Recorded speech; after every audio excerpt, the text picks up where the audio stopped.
This is when all of us wish we had a crystal ball. What changes of fortune will happen in '95 for the world, for the U.S., for us? Well, we can't answer all those questions for sure, but Henry's guest should provide a little food for thought. Henry?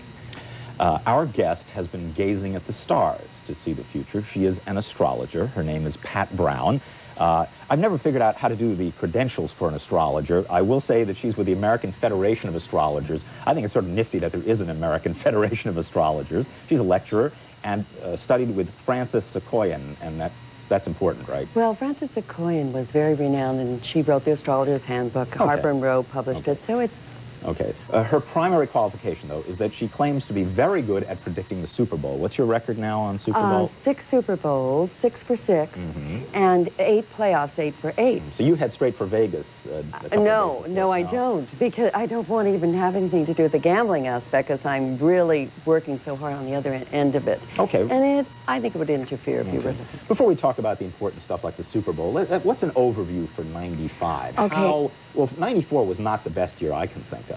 Right, because '94 was feeling, and it was subtle, and it was undercurrent, whereas '95, we bring the energy of the holiday season right through the whole year, with the exception of the first 2 months. The first 2 months have a little turbulence, a little turmoil, undercurrent, but '95 is a sense of reaching out and hope and faith and aspiration and goals. Will it be a more peaceful year? The first 2 months won't be. The first 2 months are very turbulent. But the rest of the year we'll find people socializing more.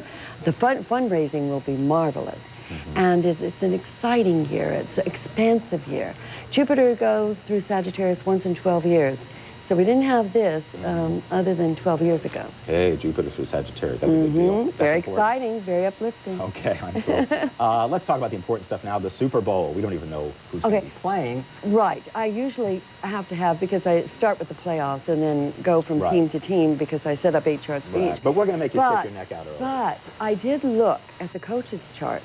Yes. And when I compared all of them, Seifert has the kind of chart that actually he's been dealt the best hand, and all he has to do is play it right. And he has the ability to be constant and carry through 2 Super Bowl. His chart has tremendous, unexpected good luck. Well, you know, I think any 49er fan probably already knows that. Well, you can have a good team, but if luck is not on your side, I mean, you can have all the wonderful players, but if luck is on your side, it's not going to take you the whole run, you know. Okay, what about the other teams? Joe Montana, what's going to happen? Joe Montana, next year the force is not with him on the field.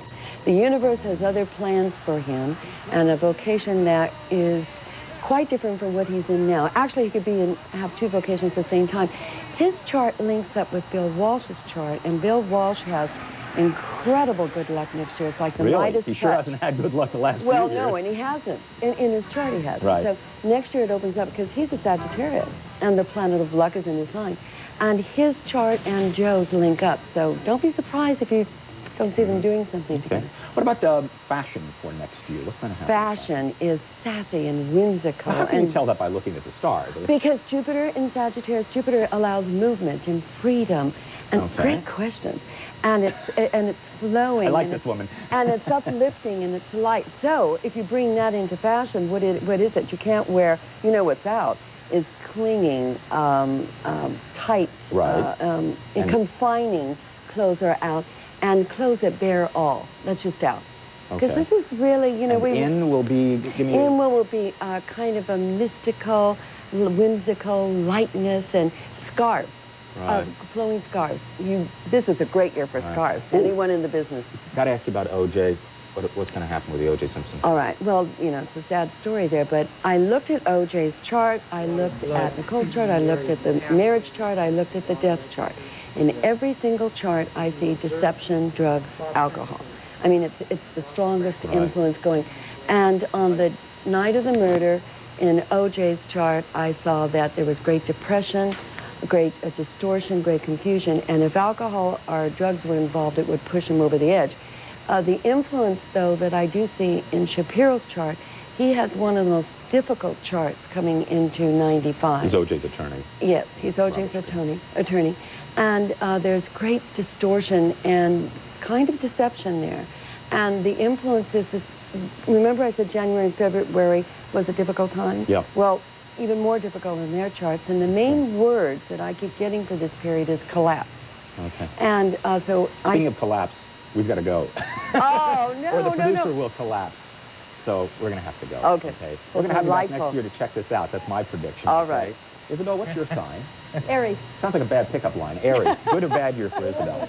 Fantastic. This She's is got to keep it I'm real nervous short. about this year. Thumb up, Very thumb down. Good year. Okay, Isabel, good for you. And John, I'm Hey. awfully sorry. Yeah. No, John, we could tell him. I was born under the sign of yield, so it's... And so we'll move on. Thanks a Thank lot you for both. visiting. Pat and Henry. Bye.